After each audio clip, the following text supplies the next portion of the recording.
Welcome and thank you for joining. Let's practice some questions with simplifying radical expressions. Remember that radical terms are exponential numbers with rational powers.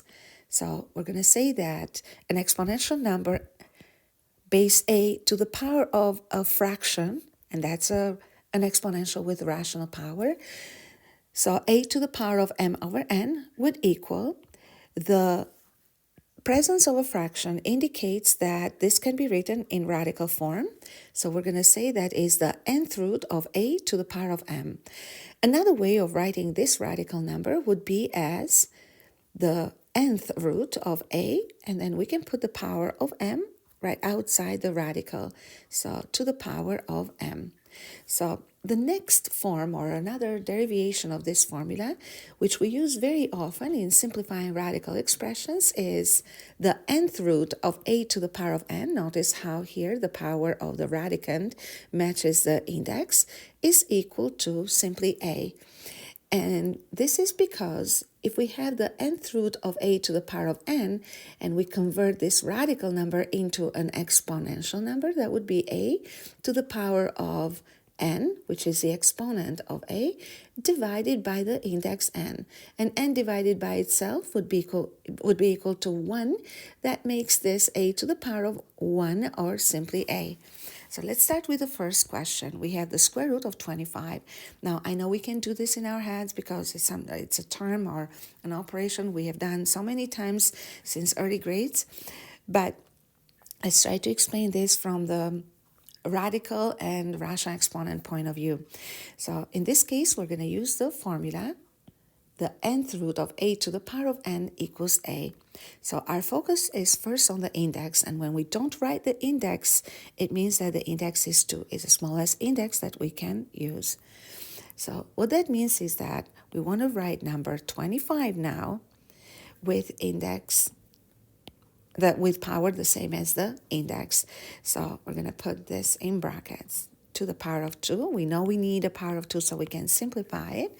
And then in order to obtain 25 still, then we're going to have to put a base of 5 here. So as you can see, 2 and 2 simplify to give 5. So next, we're looking at square root of 49. You can try this on your own. In principle, we'll do the same thing. So we have the nth root of 49. The index n here would be 2. So that means that we want to write number 49 as a perfect power of 2. And what I would do is make a list of all the perfect powers. That's what we are practicing in this set of exercises. And have them handy when you practice homework. So since the index is 2, we want to write the radicand 49 as a perfect power of 2. The base you need in here would be 7. And that means that the answer equals 7. Next, we have minus or negative square root of 4. Now remember, this negative is outside the radicand. It just tells us that this entire term has a negative in front of it. So the index again is 2. Therefore, we'll rewrite this term with radicand, that is a perfect power of 2. I'm writing the index of 2. Normally we don't, just so that I can make the connections. I can make the connections between the index and the power of the radicand more visible.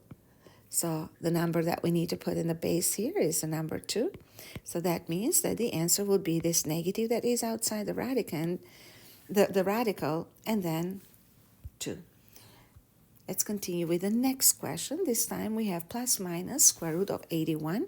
Again, the plus and the minus here have no connections with the number inside. So the number inside is still positive. The index is 2, which means that we will try to rewrite this number as the square root, index 2. We're going to write it as a perfect power of 2. So the base we need to obtain 81 then will be 9. The 2's will simplify, and the answer will be plus or minus 9. Next, we have the third root of 27. So we have a different index, but in principle, we do exact same thing. So index is 3, which means that we'll try to rewrite the radicand as a perfect power of 3. Remember how we get the perfect powers? So in this case, we're going to have 3 perfect powers of 3 would be 2 to the 3, 3 to the 3, 4 to the 3, and so on. Okay, so in this case, we're going to have a base of 3, the index and the radicand simplify, and the answer would be 3. Let's continue with one more example. Here, we're going to do all the numericals together first, and then we'll move on to radical expressions with a variable in the radicand. So again, index is 3, which means that we have the third root of, we want to write negative 64 as a perfect power of 3. So the number that we need to put in the base is negative 4. These two simplify, and the answer would be equal to negative 4. So next we have the fourth root of 16. So therefore we're going to say that index is 4, which means that we're going to need to write number 16 as a perfect power of 4. So we have to think what number we need to put as a base in here. So 2 to the power 4 is 16. So 4 and 4 will simplify to 1. The answer is 2. Next question. We have a minus in front of the radical term, and then we have a minus in the radicand. So the index is 3.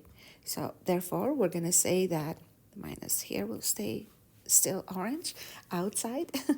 And right here we have index of 3. We need to write number negative 8 as a perfect power of 3. That means we need a base of negative 2.